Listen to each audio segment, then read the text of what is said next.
नमस्कार दोस्तों। आज है हमारा डे 6 ऑफ आंसर राइटिंग और आज हम लोग ज्योग्राफी का एक क्वेश्चन को डिस्कस करेंगे।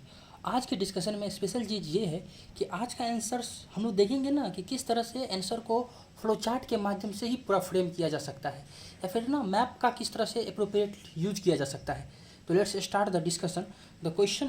ओके, बट बिफोर डैट जो इसका पीडीएफ है वो आपको टेलीग्राम चैनल पर मिल जाएगा, जिसका लिंक नीचे कमेंट बॉक्स में है। ठीक है, तो let's start the discussion. The question है the process of desertification does not have climate boundaries justify with examples. देखिए मतलब ये हुआ कि डेजर्टिफिकेशन का मतलब होता है कि डेजर्ट का फॉर्मेशन होना। ठीक है, तो जो डेजर्टिफिकेशन का प्रोसेस है वो क्लाइमेटिक बाउंड्री को नहीं मानता है। ठीक है, मतलब वो बियॉन्ड द क्लाइमेटिक बाउंड्री हो सकता है, मतलब वैसा क्लाइमेट जो डेजर्ट के लिए सूट करता है उससे भी बाहर तक वो हो सकता है, मतलब beyond the climatic boundary spread कर सकता है। इसे हमें एग्जांपल के थ्रू जस्टिफाई करना है। तो देखिए सबसे पहले बात करते हैं इंट्रोडक्शन का।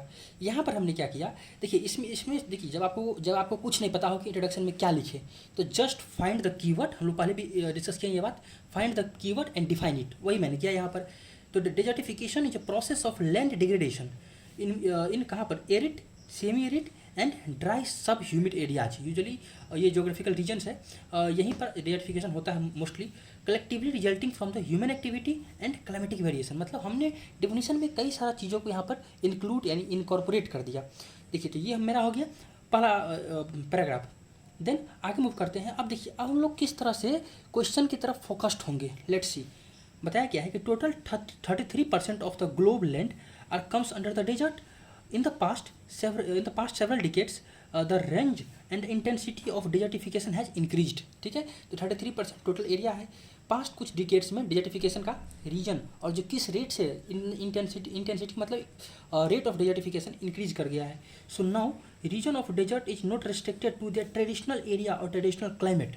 ठीक है, जो हमने यहाँ लिखा था अब उसी को हमने क्या किया और ज़्यादा मॉडिफाई करते हुए आगे मूव कर रहे हैं। ठीक है, अपने ट्रेडिशनल रीजन ट्रेडिशनल क्लाइमेट तक ही लिमिटेड नहीं है।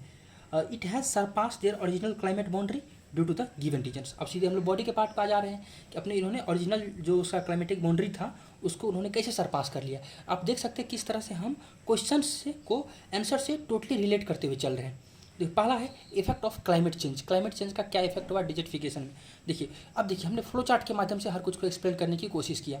क्लाइमेट चेंज क्या क्या करा सकता है, increasing global temperature, alternation of rainfall में अल्टरनेट होना। जैसे आपको पता होगा कि मानसून डिले हो जाता है, मानसून इरेगुलर होता है। ठीक है, उसके बाद एक्सट्रीम वेदर इवेंट्स। ठीक है, जैसे बहुत ज़्यादा गर्मी पड़ना, बहुत ज़्यादा ठंडा पड़ना, अगर कहीं बारिश होना तो बहुत ज़्यादा ही हो जाना, कहीं ये सूखा पड़ना तो बहुत ज़्यादा ही हो जाना, जिसके कारण क्या होता है drought, soil erosion and degradations. ठीक है, और vegetation loss which led to the desertification. तो हमने पहला क्लाइमेट चेंज से कैसे डेजर्टिफिकेशन हुआ उसको एक्सप्लेन कर दिया। दूसरा बात इफेक्ट ऑफ ह्यूमन एक्टिविटी के कारण कैसे डेजर्टिफिकेशन होगा। इसके अंतर्गत हमने 3 सब हेडिंग्स रखा। पहला इंसल्ट टू लैंड, ज़मीन को किस तरह से इंसल्ट किया जा रहा है। देखिए डिफॉरेस्टेशन फॉर ह्यूमन नीड्स है ना, ओवर ग्रेजिंग होता है ना, जहाँ पर स्पेशली हम लोग पढ़ेंगे अफ्रीका के रीजन्स में किस तरह से बहुत ज़्यादा ओवर ग्रेजिंग होता है। इम्प्रॉपर लैंड यूज, तो ये सब इस सब से क्या हुआ वेजिटेशन कवर डिक्रीज कर गया। सॉइल इरोजन एंड डिग्रेडेशन देखने को मिला, लेड टू द डेजर्टिफिकेशंस। आप देख सकते हैं कितना टू द पॉइंट कीवर्ड्स का यूज़ करते हुए हमने आंसर लिखा है, क्योंकि मेरे पास वर्ड लिमिट है 150। Okay, next one is over exploitation of resources. ठीक है, तो पहला था इंसल्ट टू लैंड, दूसरा ओवर एक्सप्लॉयटेशन ऑफ रिसोर्सेज। तो क्या क्या रिसोर्स का ओवर एक्सप्लॉयटेशन हो रहा है और किस तरह से हो रहा है। पहला अर्बनाइजेशन, जहाँ तहाँ कंक्रीटाइजेशन हो रहा है, जहाँ तहाँ अर्बन एरिया का एक्सपेंशन हो रहा है। एक्सेसिव कल्टिवेशंस है ना, एक्सेसिव एग्रीकल्चर कुछ ज़्यादा ही होना, एक्सेसिव कल्टिवेशंस स्पेशली पंजाब हरियाणा के रीजन में आप लोग देख सकते हैं। वर्ल्ड के अलग अलग पार्ट्स में है। Excessive ground water extraction, same चीज़ ग्रीन रिवोल्यूशन कारण पंजाब हरियाणा के रीजन देखने को मिला। और industrializations led to the increase pressure on natural resources which in turn led to the desertifications. ठीक है, तो देखिए तो हमने इसके अंतर्गत 2 पॉइंट डिस्कस कर लिया। Third point is unsustainable mining practices. आपको पता होगा, शायद आप कभी देखे होइएगा कि जहाँ पर माइनिंग होता है, फॉरेस्ट है, फॉरेस्ट को कट कर दिया जाएगा, पूरा वहाँ माइन किया जाएगा, और जब वहाँ का रिसोर्स को एक्सट्रैक्ट कर लिया जाता है तो उस एरिया को वैसे ही छोड़ दिया जाता है। ठीक है, और उस धीरे धीरे वो डेजर्टिफाइड हो जाता है, डेजर्ट में कन्वर्ट हो जाता है। तो वही देखिए अनसस्टेनेबल माइनिंग प्रैक्टिसेस। ठीक है, in which cutting of forest at large scale, barren land after resource extraction. ठीक है, वही सीधा बैरन लैंड रहा, लेड टू द डेजर्टिफिकेशन। तो देखिए हमने क्या किया, रीजन्स को एक्सप्लेन किया नेचुरल क्लाइमेटिक कॉज के बेसिस पे और ह्यूमन कॉजेज़ के बेसिस पे।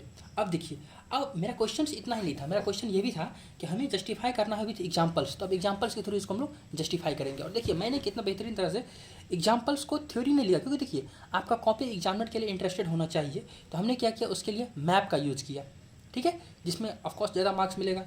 तो वही लिखे हैं कि एव can be justified through the following examples, ठीक है। देखिए पहला यहाँ पे ये इंडिया का एक रफ मैप है, ठीक है। ये कोई जस्ट कोई ओरिजिनल डायग्राम तो है नहीं, जस्ट रफ सिस्टम ही डायग्राम बना दिया हमने। Okay, this is the India. Rajasthan, MP, Maharashtra, इस रीजन में डिजर्टिफिकेशन काफ़ी ज़्यादा देखने को मिल रहा है due to the forestation, over cultivation, soil erosion या फिर डिप्लेशन ऑफ द वेटलैंड्स। मेरा पहला एग्जाम्पल हो गया।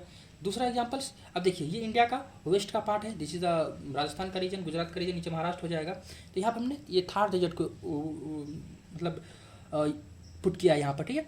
तो वही बताया गया है कि एस्टवार्ड एक्सपेंशन ऑफ थार डेजर्ट। क्यों भाई, एक तो रेनफॉल कम हो जा रहा है मानसून का अल्टरनेशन होने के कारण, उसके अलावा excessive ground water extraction. Normally क्या होता है ना, अगर आप मानसून में देखिएगा तो 1 जुलाई तक, ठीक है, मानसून इस रीजन तक पहुंच जाता है इस तरह से। ओके, बट वो लिव इट। हमने क्या किया यहाँ पे eastward expansion of the Thar desert का 2 रीजन बता दिया।